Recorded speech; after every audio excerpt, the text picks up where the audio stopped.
প্রথম শুক্রবারে উপচে পড়া ভিড়ে জমে উঠেছে বইমেলা। শুধু দেখতে নয়, বইও কিনেছেন পাঠকেরা।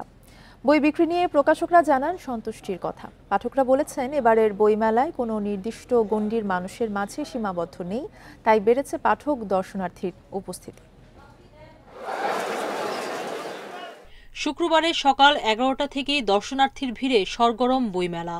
দুপুর গড়িয়ে বিকেল হতেই জমে ওঠে আরও। মেলায় আসা দর্শনার্থীদের অনেকেই কিনেছেন পছন্দের বই।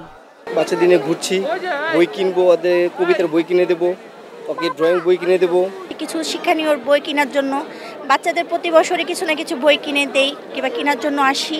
খুবই ভালো লাগে, আমাদের খুব ভালো লাগে, বাচ্চাদের নিয়ে আসছি। বিক্রেতারা জানান, এবার মেলায় বই ভালো বিক্রি হচ্ছে। পাঠক উপন্যাস, ছোট গল্প এই ধরনের বই বেশি পছন্দ করে। এছাড়া অনেকে আছে সায়েন্স ফিকশন, মানে আমাদের সব ধরনের পাঠকই রয়েছে। পাঠকের চাহিদা অনুসারে বইও ভালো যাচ্ছে।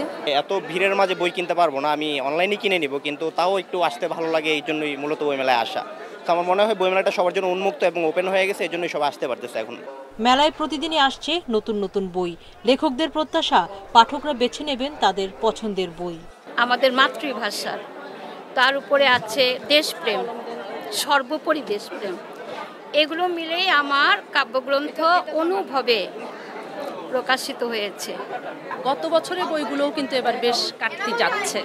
তার মানে আমার মনে হচ্ছে লেখক যেমন লেখার দিকে ঝুঁকছেন, পাঠকও ধীরে ধীরে বই প্রেমী হয়ে উঠছেন। বইটা খুবই সমসাময়িক এবং এই বইয়ের 10 জনের মধ্যে 3 জন ইতিমধ্যে পৃথিবীতে নাই, মারা গেছেন। তো সেই জায়গা থেকে এটা একটা ডকুমেন্টেশনও বটে। শুক্রবার মেলায় নতুন বই এসেছে 184টি। এখন পর্যন্ত বই এসেছে 454টি। সুলতানা জাহান মিতু, ইন্ডিপেন্ডেন্ট নিউজ, ঢাকা।